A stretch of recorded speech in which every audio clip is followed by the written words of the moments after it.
Welcome to Wrestler's Court, guilty as hell. Today we put the big match phony himself on trial. John Cena, the man who said never give up, while allegedly giving up on entire locker rooms. In the ring, he was Superman. Backstage, Lex Luthor and jorts.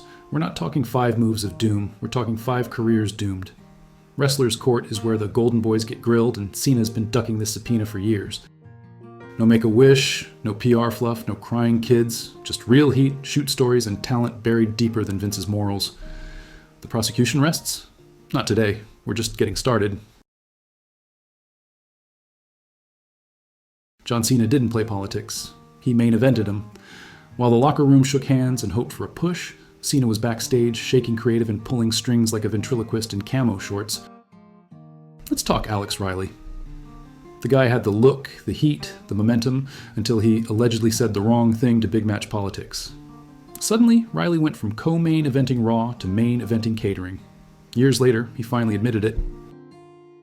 Once Cena had a problem with me, it was over. Alex Riley on the Ross Report. Translation? Cena ran the locker room like a mafia don who also moonlighted in Nickelodeon comedies. Tyler Rex had a killer burning hammer finisher. But Cena didn't like it. Not because he used it, because he might someday. Rex said Cena told him, "Find a new move, or I'll make sure you're fired." Gabe Tuft, YouTube Shoot, 2020.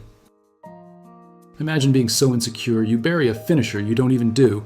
That's like Gordon Ramsay banning salt because someone else cooked it better. Then there's Wade Barrett and the Nexus. Remember when they were hot as hell and should have gone over at SummerSlam 2010? Cena rewrote the finish himself to win. Jericho and Edge both tried to talk him out of it. Chris Jericho said he was wrong, that killed the angle. While discussing it on an episode of Talk Is Jericho, let that sink in, he rewrote the ending of a PPV. Not since Vince tore up a Raw hours before airtime has someone killed so much momentum so fast.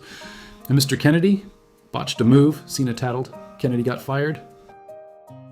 Cena told Vince I was dangerous. That was it, Mr. Kennedy said on YouShoot. That wasn't a complaint. That was a career death sentence disguised as concern. Cena didn't bury people. He just held the shovel, wrote the eulogy, and sold the t-shirt. Never give up, unless you're a mid-carder with hope. The only thing more protected than Cena was his spot, and even Brock couldn't suplex that off him. He didn't end careers, he just adjusted their attitude into unemployment. You know what's scarier than Vince McMahon with a live mic? John Cena with booking influence? You thought Hogan politicked? Cena did it without ever turning heel. That's like pushing a nun down the stairs with a Bible in your hand. In the ring, he was Superman. Backstage, he was Lex Luger with Final Cut Pro Access. Let's go back to SummerSlam 2010, the infamous Nexus Massacre. Cena was supposed to lose. Why? Because that's how you build a new faction. Instead, he changed the finish mid-show, won the match, and turned 8 rising stars into extras on main event. Jericho and Edge literally begged him not to do it. Chris Jericho commented about it once on Talk Is Jericho, saying he insisted, and he was wrong. That killed the angle. Cena said they'll get their heat back. Spoiler, they never did. The Nexus got less heat than a vegan barbecue after that. Justin Gabriel vanished, Heath Slater got turned into a joke, and Wade Barrett spent the next decade trying to recover like a drunk driver trying to walk a straight line. And then there's Rusev. Remember Rusev Day? Crowd over, merch selling, future bright. So what did Cena do at WrestleMania 31? Squashed him in a tank entrance match. That's like running over a Ferrari with a monster truck and calling it good business. Longevity? Rusev Day was hotter than Cena's bald spot under a sweatband. And the conclusion? John Cena didn't kill pushes. He cremated them, swept the ashes under the Titantron, and smiled for the Make-A-Wish kid. WrestleMania wasn't a showcase of immortals, it was Cena's sandbox, and everyone else just got buried in it. If he believed in creative freedom, it was only for himself. The rest could tap out or get out. While the boys were out there breaking bones and popping pills, John Cena was backstage writing apology emails in Flex magazine font. Let's talk Mr. Company Man. Cena didn't just toe the line, he painted it, enforced it, then reported you for stepping near it. He ratted on Alex Riley for partying too hard. Result? Riley's push died faster than a cruiserweight in 2003. Even Riley said once on the Taz Show podcast, something happened, and from that moment on, everything just kind of went away. Translation: Cena called Daddy Vince. CM Punk, different vibe. Cena didn't tattle, he just slow-walked respect like it was a DMV line. Punk earned his spot the hard way, but Cena always played it like he was the locker room gatekeeper. Then there's Tyler Rex. Remember him? Of course not.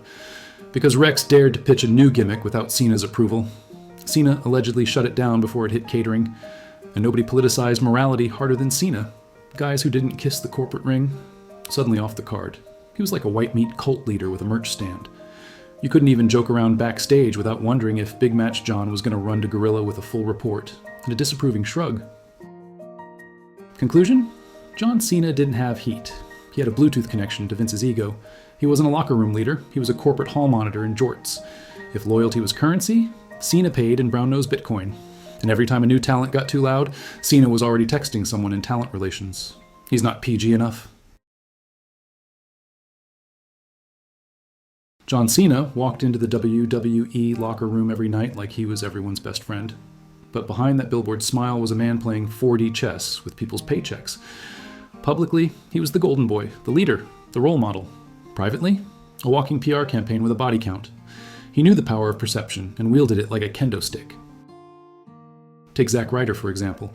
The guy got over on YouTube with zero help, built a grassroots fan base, and turned Long Island Iced Z into a chant factory. Cena pretended to co-sign him, tagged along in storylines, even gave him screen time. Then what? Cena kissed Eve Torres in front of him and laughed through the burial. That wasn't a storyline. That was a mercy kill dressed in kayfabe. Cena gave Ryder just enough rope to hang himself, and enough camera time to make sure the fans watched it happen.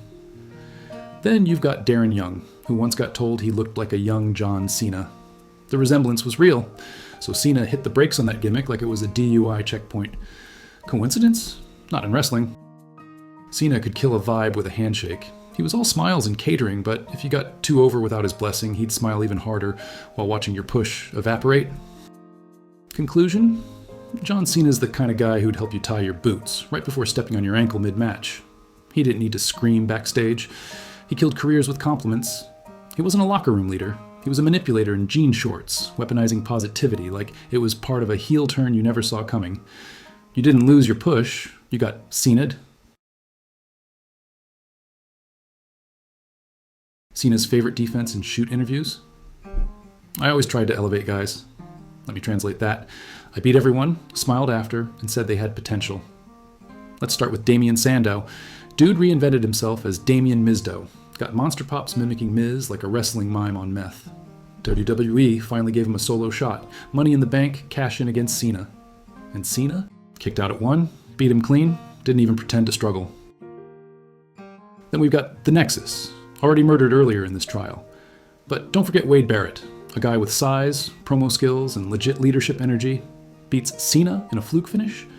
Next week, buried under attitude adjustments like it was a FEMA disaster drill. Even when guys did get the rub, like Kevin Owens, who beat Cena clean in his debut, they were booked to lose the next 2 matches just to remind you who runs this place. Kevin Owens jokingly said once on After the Bell podcast, no one beats Cena in the trilogy. That's the Cena system. Step 1, let the guy get hot. Step 2, give him the win. Step 3, smack him back into irrelevance. Conclusion? John Cena didn't make stars. He offered them a flashlight while burying them with the other hand. If he gave you a win, it came with a receipt. No feud ended until Cena had his win back, your momentum died, and your merch sales dropped like Zack Ryder's push. The man didn't pass the torch. He kept relighting it just to burn the next guy.